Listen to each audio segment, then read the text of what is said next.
Salut et bienvenue sur ce nouveau numéro consacré aux questions de migration, des sociétés et de gouvernance. Avant de commencer, je vous invite à vous abonner à ce canal et à rester connecté à mes différents canaux sur les réseaux sociaux. Vous y découvrirez mes analyses, mon point de vue et surtout de nouvelles connaissances sur les réalités migratoires en Côte d'Ivoire, en Afrique et dans le monde. Aujourd'hui, nous allons traiter un thème crucial. Il s'agit de pourquoi la migration doit être inscrite comme un sujet de premier degré dans l'agenda de l'État ivoirien. Alors, sachant que la migration n'est plus un simple phénomène social ou économique. Elle engage aujourd'hui des dimensions démographiques, économiques, sociales, diplomatiques et sécuritaires.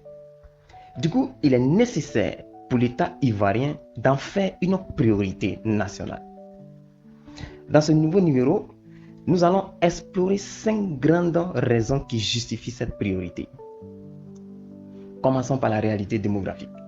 La Côte d'Ivoire est depuis longtemps une terre d'accueil pour des populations venant du Burkina Faso, du Mali, de la Guinée, du Liban et d'autres pays. Aujourd'hui, près d'un quart de la population ivoirienne est étrangère. Cette présence massive influence directement la gestion de l'éducation, de la santé, du logement et de l'emploi. Alors, ignorer ces flux mettrait en péril la cohésion sociale. Ainsi, la migration s'impose comme un sujet incontournable pour la planification et la gestion du pays. En lien avec cette dimension, il y a l'importance économique.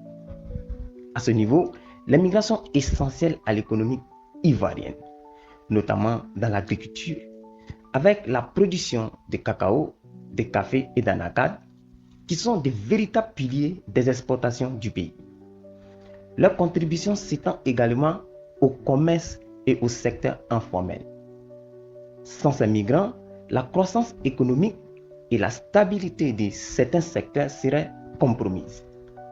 À ce micro-niveau, la migration devient donc une priorité économique pour l'État. Cependant, la migration comporte également des tensions sociales et identitaires.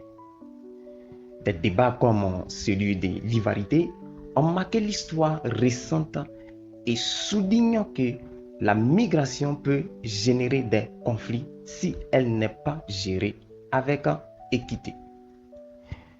Pour garantir la paix sociale et l'unité nationale, l'État doit traiter la migration comme un sujet prioritaire et mettre en place une gouvernance inclusive et transparente.